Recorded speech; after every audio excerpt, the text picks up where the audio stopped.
श्री गणेशाय नमः। श्री रामचंद्र जी की जय।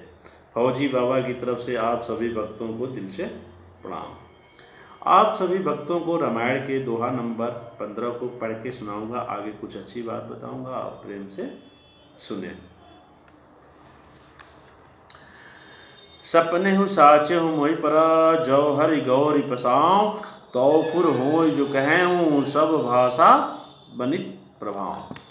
तो मेरे प्रिय भक्तों, मेरे प्रिय दोस्तों, सबसे अपना जो है प्रिय वचन, कोई काम बिगड़ने वाला भी है तो किसी से प्यार से बात कर करके और उस काम को बनाया जा सकता है। झगड़ा वगड़ा करने से तो बात बनेगी नहीं, आपस में लड़ाई झगड़े होंगे, पुलिस केस होगी, कचहरी में जाएंगे, पैसे लगेंगे, किसी के मौत भी हो सकते हैं, किसी के पैर, मतलब तमाम चीज़ें हो सकती हैं।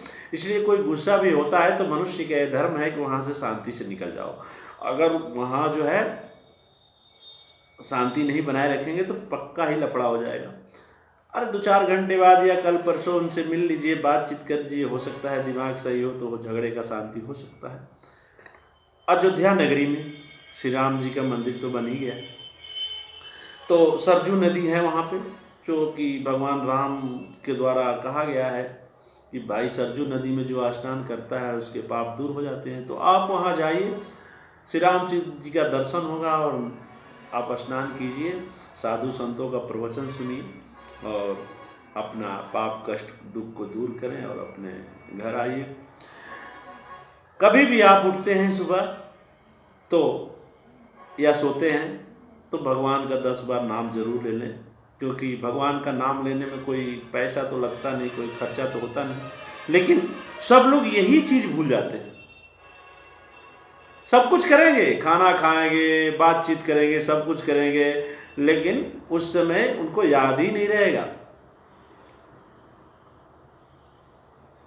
अगर कहा गया है कि मरते समय, मृत्यु के समय अगर भगवान राम का नाम जिसने ले लिया वो सीधे स्वर्ग को चला जाता है, चाहे कितना भी पापी हो।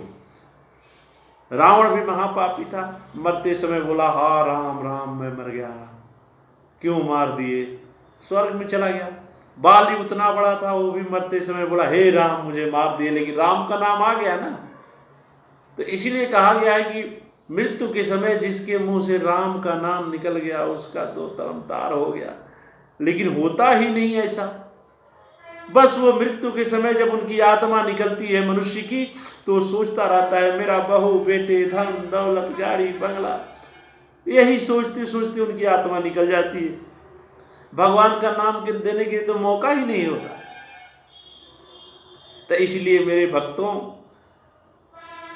रोज भगवान का नाम ले लिए, कुछ जो है उनके खाते में जमा हो जाए।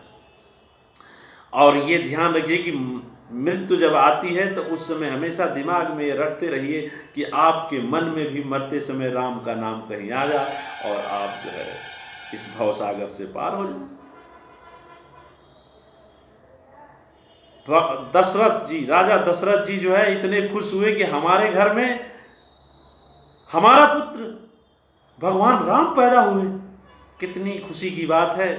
लेकिन वचन के पक्के थे, उस वचन के पक्के को न तोड़ने के लिए जो है श्री रामचंद्र जी सीता जी लक्ष्मण जी को वनवास भेज दिए और उनके वियोग में जो है अपने प्राण को त्याग दिए।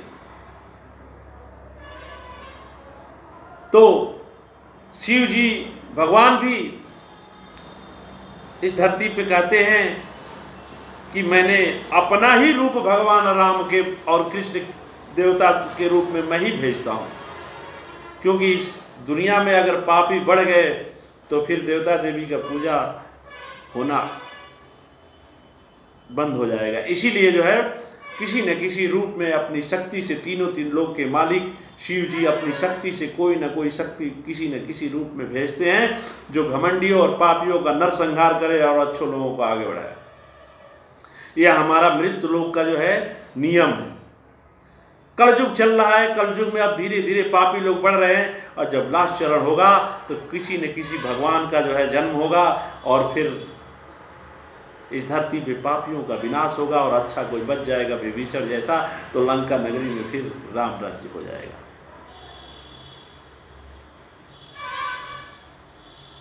क्योंकि इंसान का जो दिमाग है वो अच्छाई की तरफ नहीं बढ़ रहा है, धीरे धीरे बुराई की तरफ बढ़ता जा रहा है।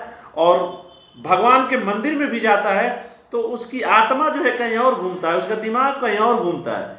मंदिर में कोई कार्य नहीं करना चाहता, कोई भजन नहीं करना चाहता। मंदिर में जाने के बाद उसके दिमाग में भी अनाप शनाप बातें आती रहती है और वो अपना गाता रहता है।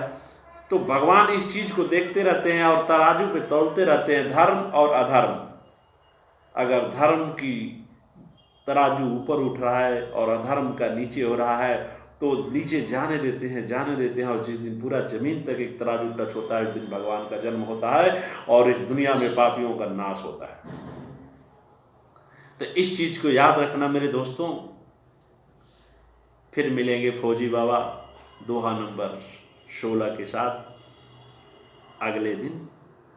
बोलो प्रेम से हर हर महादेव। श्री रामचंद्र जी की जय।